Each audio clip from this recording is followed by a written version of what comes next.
Going on, guys? Welcome back to the channel, man. Black Ops 6. What can I say, man? The gunplay and movement is BO2 like. I like that. The new Omni movement system is innovative.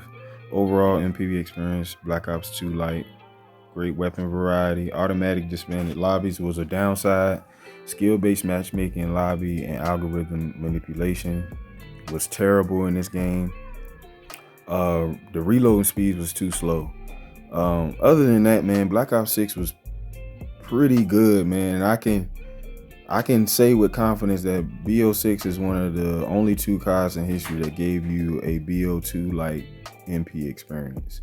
If you look at how the game, played, for the gunplay, the movement, I mean, the arcadey type feel, it was just good, man. Like, only downside was the disbanded lobbies. Had they not disbanded the lobbies and they just kept it, classic OG, post-game lobbies where you could just sit in the lobby, talk, chill, talk a little trash after the game, meet, new people, build, rivalries and even rematch, man. You can't rematch in this game, and it really brought the value of this game down by removing all of those aspects, because that's what made Black Ops 2 so iconic, so great. And this game could have been at that peak had they had those elements in the game. And by not having those elements, like having post-game lobbies, steady lobbies, like the OG days, like in Black Ops 2, Modern Warfare 2, even in COD World War 2 in 2017, they had post-game lobbies, and that made that game great. And in my opinion, that's the second greatest Call of Duty of all time. But we'll talk about that in another video. But Black Ops 6, I mean, I just don't understand how they can put those type of elements in the game, but once you start figuring out that it's part of the skill-based matchmaking, the algorithm, and them trying to implement certain things in the game, you will understand. So I don't know if Black Ops 7 will change any of these things. They say they would change certain aspects in the game to make it better, a little bit more like the old days, but it's not necessarily what you think. And Black Ops 6 was, I think, the closest that we would get to what we really want as a community, people in the community, what they wanted. You just got to look at what they're talking about, how they're talking, when they're developing these games. And Black Ops 6, like I said, it could have been so much better if they would have had those elements in the game. Just having that would have put the game at the top, not really the top, but top 5. I would say it's still in the top 5 for me, but it just doesn't make sense how they develop the games and it doesn't really match what the community wants. I think if we start campaigning for better developments in the game, better aspects in the game, it could be better overall. But when you look at BO7, the Omni system was good. They have the Peacekeeper, but they're continually stealing content from BO2 to help these games be better. It has a BO4 type influence, and I don't really like Black Ops 4 like that. But it does have quick play matchmaking where skill is minimally considered.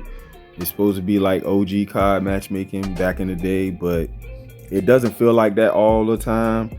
And if you do standard mosh pit, the matchmaking is where skill is an important consideration. So skill-based matchmaking, and it's like the new era lobby matchmaking where they do manipulate the game in the favor of I would say bad players or poor players or the noobs, if you want to call them that. But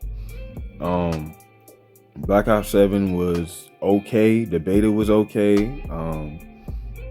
I did do a review on that, but for the game right now, it's not very consistent, especially in the gunplay. The attachments, they just like the attachment and the attributes, or the description of the attributes for the attachments, it makes no sense when you read it, and it tells you that it's supposed to reduce recoil, but it doesn't. It feels like the gun is jumping all over the place.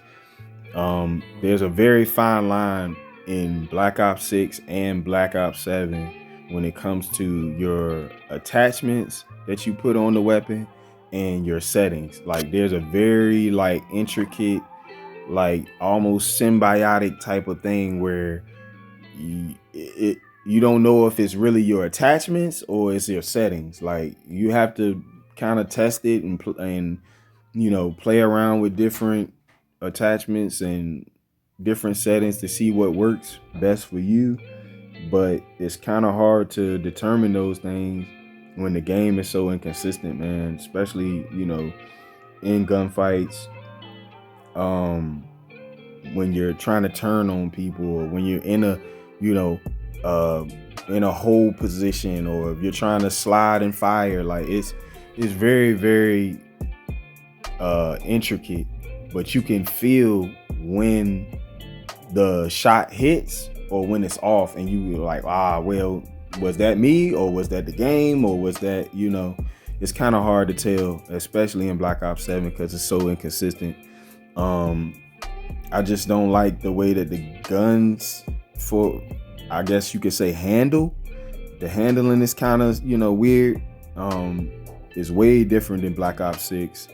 But I don't know if they're gonna change too much, being that the game is already released. But as of right now, my experience, BO7 is just okay. It's not, I wouldn't say it's better than Black Ops 6, even with the stuff that they changed, and even the devs said, and we're gonna listen to it. Are we getting persistent lobbies? Yes. Our goal with Black Ops 7 multiplayer on day one is to keep players together after a match. Obviously, it's a little trickier with quick play and dedicated servers, but the plan is to keep players together as much as possible. Now, this is why you have to listen to what the devs are saying. They said that they would bring back persistent lobbies, but persistent lobbies is not the same as OG lobbies, like in Black Ops 2 or in Modern Warfare 2, where you play against the same players, and unless you want to leave on your own, you leave manually. It's not automatically disbanded. And in Black Ops 7, you only play 3 to 4 games, and then it disbands everybody, and then you find a new lobby. So it's not really classic matchmaking and lobbies from back in the day. But you guys let me know what you think.